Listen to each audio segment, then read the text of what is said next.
All right, let's take this story forward with our guest joining us now. Partha Gupta, child rights activist, is with us. Also with us is Brinda. She's a women's rights activist over there. Brinda, first to you. I was just talking to Dr. Kiran Bedi. I don't know if you heard that interview over there right before you guys joined in. And I was trying to understand that, it's difficult. My understanding is that it's difficult for women to come out and report, especially when you've seen cases after cases, report after report, eyewitness after eyewitness backing off in other cases. There is terror, there is fear, there is shaming that takes place.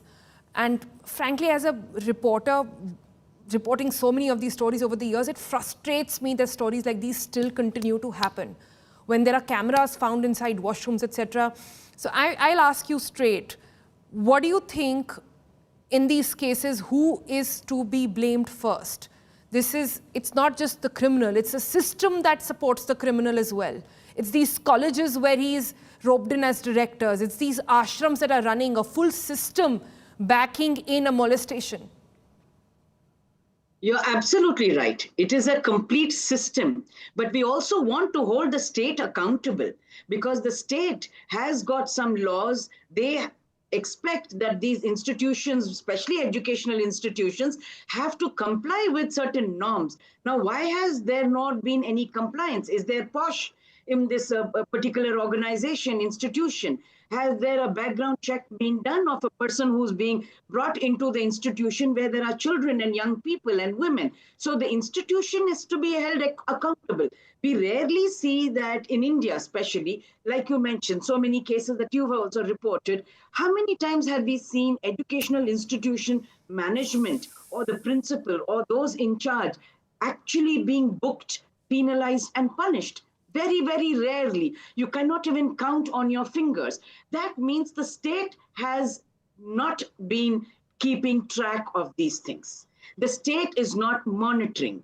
And let us also keep in mind that all educational institutions have some kind of political patronage, a lot of power and influence and connections. And Absolutely. That is why police also might find it very difficult to register cases. But everything said and done, we are a deeply patriarchal society. We do not make space for any of our girls and our children to come out and talk. We do not, as a community and family, also give that courage to our children to say, come out and speak about it, because you are the brave one.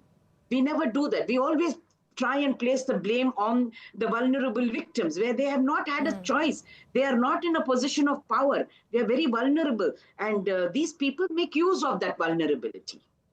Yeah. Partha is also with us. Partha, what shocked me and disgusted me, frankly, the most about the story is the fact that this was not happening in some back of the beyond village in Rajasthan or Haryana or Madhya Pradesh or someplace. This happened in Delhi. This was happening right under our nose. This was patched in with an educational institution. He figured out in Delhi, not many people are coming to this ashram of his, so he will go to an institute, affiliate his name, and it's just, I don't even know. Is there a way to sort of get down on these people and understand why? Is there time that we question the institute as much as we question the Baba here? You see, the case, the concept here is actually we are lacking safe spaces. When we talk about hostels, educational institutions, you are rightly, you have mentioned that these institutions, they are imparting, they're open and without any regulation. Most of them are without any regulations where children are staying, specifically in hostels. You see, in CRY, when we are working with the child rights and protection, the JJ Act is there for the children below the age of 18, and JJ Act has mandated that all the institutions, childcare institutions, must be registered under JJ Act. But there is, all the hostels are out of the purview of JJ Act. So what is happening? There is no mandatory audits are there. Nobody is going and checking how these institutions are managing themselves. What is the situation of the children over there? And when anybody who is studying, they are not so well equipped to express themselves also. And maybe children who comes to these type of institutions, they have their own baggage. Maybe they are from very underprivileged classes. So they are afraid to speak out. And they're afraid to speak one up. That's thing that exactly my point. But Partha, I was talking to Kiran Bedi a little while ago, and she seems to believe that girls are to be blamed as much. She seems to believe that we should be asking them if they have benefited in some way. She seems to believe that why did it take so long for them to come out? I'm finding that argument a little disturbing, to be honest.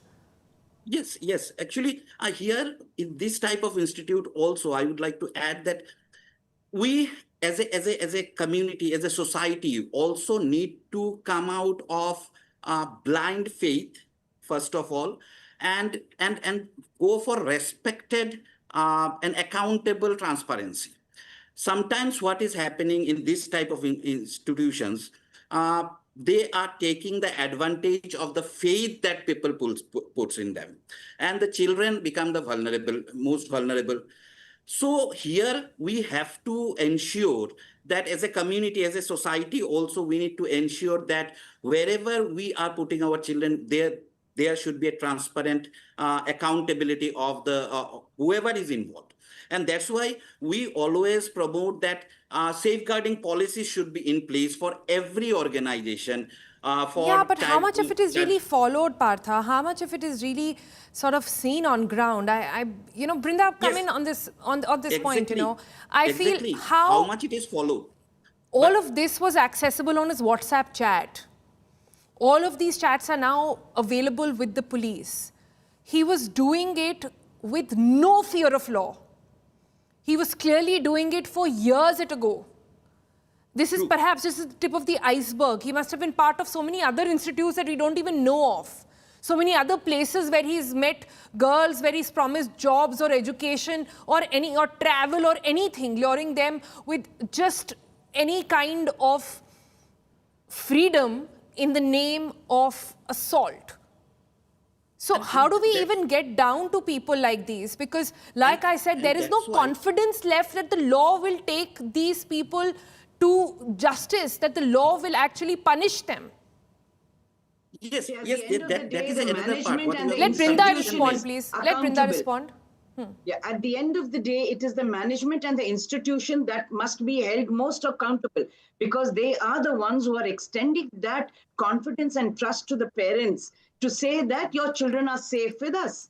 And if these management and institutions are not held accountable, you cannot, it's unfair and incorrect to place the burden on the children and say, why haven't you reported? Why did you take so long? We adult women ourselves find it so difficult to report even the smallest of sexual harassment on the street. How will the children talk about it?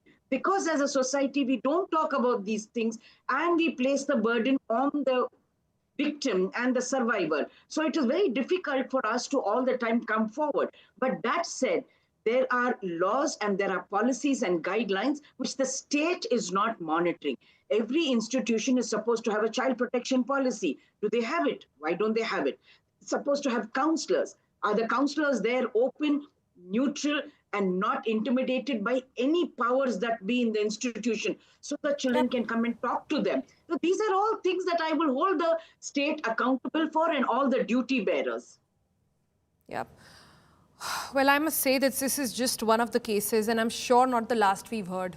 To anybody else, I can only say, and perhaps end this segment on that note, if you know of someone who's facing any kind of coercive, sort of coaxed into a situation like this, if you are yourself being coaxed into a compromising position, please speak up. Please get in touch with people, talk about it, post about it, get help, because this is no way to live. And we've got to unmask them. You don't need to be afraid. We need to expose all of them. That's what's important. So please, if anybody is watching right now and can even take an iota of inspiration, please do.